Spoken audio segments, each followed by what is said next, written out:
In case you didn't know, 8BitDo makes fantastic controllers, especially if you want one with a D-pad. But this one has been highly anticipated for a long time now, since E3 2018. They took their sweet time developing this one. A lot of people held off on buying their other great controllers because they were waiting for this one with grips, which was the only thing that was missing from their other smaller controllers. It turns out 8BitDo spent all of this time working on features nobody was expecting to make this aftermarket controller worth its $50 price tag, and potentially worth the upgrade for some people who own their previous models, or even, dare I say, a pro controller.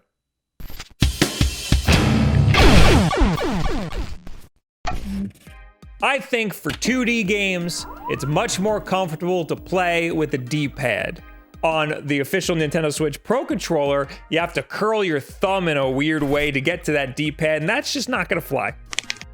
Previously, I held off on saying that 8BitDo's SN30 Pro controllers were better than the official Nintendo Switch Pro controller because they weren't that great for 3D games. Sure, you could play Splatoon 2 or Mario Odyssey with the original SN30 Pro thanks to the excellent thumbsticks and gyro controls, but it wasn't comfortable to use the thumbsticks because they were all the way at the bottom edge of the controller, and because the controller was so small, using the thumbsticks forced you to hold the controller weird. It's essentially the opposite problem the official Pro controller has. So if you had to buy one controller for the Nintendo Switch, I would previously had said that the official Pro controller is the way to go. Unless you only ever played 2D games. Now, the SN30 Pro Plus controller fixes this problem by adding big, fat, comfortable grips to the controller. The entire controller is slightly thicker too. It feels a lot like a DualShock 4, but with a better D-pad. Some people prefer the PlayStation style D-pad. I think those people are stupid. This controller has everything the original SN30 Pro controller has. That means it has rumble, it has motion controls, it has a home button and a share button. It has a USB charge port. It works on Nintendo Switch, Android, macOS, Windows, Steam, and Raspberry Pi. So it'll work on your emulation station if you have one. Playing games on my MacBook via Bluetooth with the previous SN30 Pro was great, and this controller is no exception. The SN30 Pro Plus adds a removable battery, although it's a proprietary 8BitDo battery, so I'm not sure what benefit that has. It also has pressure-sensitive triggers, which is great for pretty much every platform except Nintendo Switch. The Nintendo Switch doesn't register pressure sensitivity on the ZL and ZR triggers, so this functionality is ultimately useless, and in some cases, like with Super Smash Bros. Ultimate, this could actually make your input slower. It's the reason why I like the PDP GameCube controller for Smash over the official Nintendo one, because the PDP controller has short, single-press shoulder buttons. Luckily, 8BitDo developed a powerful software utility for the SN30 Pro Plus that's available on their website. Here, you can remap any of the buttons, so if a game doesn't allow you to change the control scheme, you can just do it here in this software. You can remap the sensitivity of the control sticks, which I don't recommend because the control sticks are pretty perfect as it is. You can adjust the sensitivity of the triggers, which I did.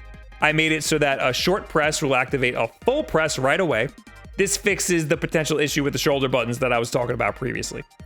The software also allows you to adjust the vibration, and it lets you set macros. This is a really cool and exciting feature to have, and when I first heard about it, I got all these really cool ideas of things that I wanted to try. Like, I can set a macro to do a perfect combo in Smash Bros. Ultimate. Maybe I could set a macro to play a level in Mario Maker, like a tool-assisted speedrun. Maybe I could make a Mario Maker level that can only be beaten with a specific macro. Well, it turns out that the macros are much less useful than I had previously thought. Other controllers like the Xbox Elite controller or even the PDP Face-Off controller, those have additional buttons on the back that you can map to whatever you want on the controller. This isn't that big of a deal since you could just map your macros to the share button, which is probably the least useful button on the Nintendo Switch. Sure, it could take screenshots most of the time, but the video function only works some of the time, and when it does work, the videos are too short for any practical use. Second, you cannot use directional input from the thumbsticks for macros.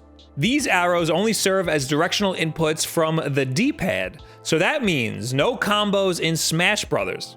The most you can do is set X and A to be pressed at the same time for a short hop aerial. The macro you create also plays really fast, and there's no way to adjust the speed of the macro, so any long string you try to input for, let's say, a Mario Maker level, just isn't gonna work. Basically, the macro functionality is only useful for Street Fighter, just like they show in their demonstration video. Maybe a handful of other games where simple sequences need to be executed really fast and can use directional input from the D-pad. There is a controller coming out by Gully Kit that has a dedicated macro button that allows you to record and play macros on the fly. So you can long press to record a sequence on the controller and then short press to play that sequence. That I'm excited to try out. But this is all just nitpicking a functionality that I wasn't even expecting this controller to have, so this shouldn't dock any points from this controller's review, considering it's a feature that doesn't even need to be there in the first place. Sure, this controller is $50, but the previous controller is $40 to $45. That extra $5 is worth the grips alone, but you get the added software too. Unfortunately, the software only works on Windows. That might dock some points. The controller also comes with a very short USB cable. If your battery in the controller is completely dead, I don't think the controller can charge fast enough for you to be able to play while the controller is charging. I had at least one instance where the controller shut off and disconnected while it was plugged in. That's because it was completely dead when I plugged it in. You probably need to give it a minute or two before you want to start playing if it is completely dead. My go-to controller for Mario Maker has been the wired SN30 Pro controller, and it's still probably the one I would recommend for Mario Maker because it's only $25 and it's got everything you need in it for Mario Maker. That controller has about a half a frame less input lag than the wireless version, not a notable amount. This version has pretty much the exact same input lag as the original wireless one, which was already pretty fast, so no improvements here. But you know, we had to check it.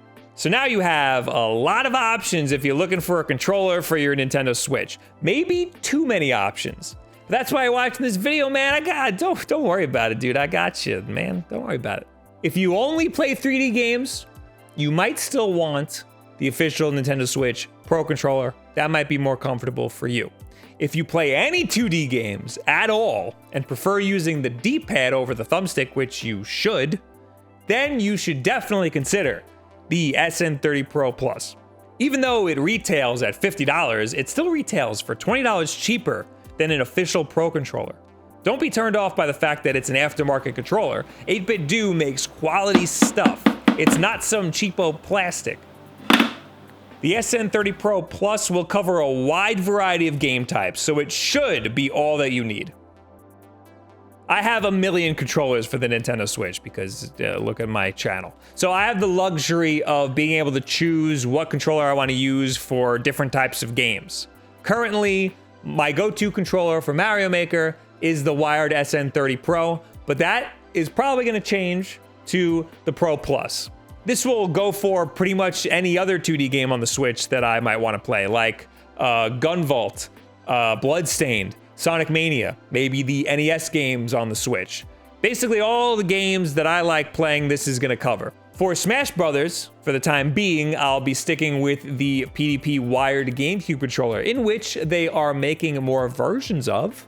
For every other 3D game, like for example, when I was playing Marvel Ultimate Alliance 3, I will probably be using the official Nintendo Switch Pro controller just because I know it's gonna work great, and I know that that's what most people are gonna use. The original, thinner SN30 Pro is probably going to live in my backpack as my portable controller. If you need a portable Pro-styled controller, then that's probably a great option for you. But if you need one controller to do it all, the brand new SN30 Pro Plus is probably your best option. It comes in SNES, Game Boy, and solid black variants.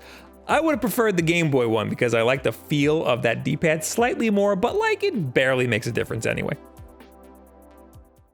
So what do you guys think about this 8BitDo SN30 Pro Plus? Are you one of the guys who have been waiting for it for a long time? Could you not wait any longer and you got the old 8BitDo controller? Are you gonna make the upgrade? Leave it in the comments below. I mean, on Twitter, any and all of this other social media garbage. We got new videos and live streams all the time. Our schedule is usually in a pinned tweet over on Twitter. We got Wulff Den live every single Wednesday at 8 p.m. Eastern Time. It's a live podcast where we talk to you. And we got Twitch streams on, I don't know what time, but they're at twitch.tv/WulffDen, so make sure you turn the notifications on. But if you want to ask me more questions about this controller, I'm probably going to be playing Mario Maker over there, and you can just ask me immediately. I'll be using this controller. I'm probably live right now. And before I forget, if you don't have enough time to watch a whole live podcast, you can just watch the clips over on our new YouTube channel, Wulff Den Clips. I'll drop a little card right there. I think we just clipped one of our gameplay streams. Ooh. Oh, close. Oh, oh baby. Damn. But anyway, the most important thing that you can do, the easiest thing to help support us, is just subscribe. There's a little button down there. Or share this video with a friend who might want to consider getting a better controller. Maybe they're still using the Joy-Con grip, those poor souls. Thank you guys very much. You have yourself a very good week.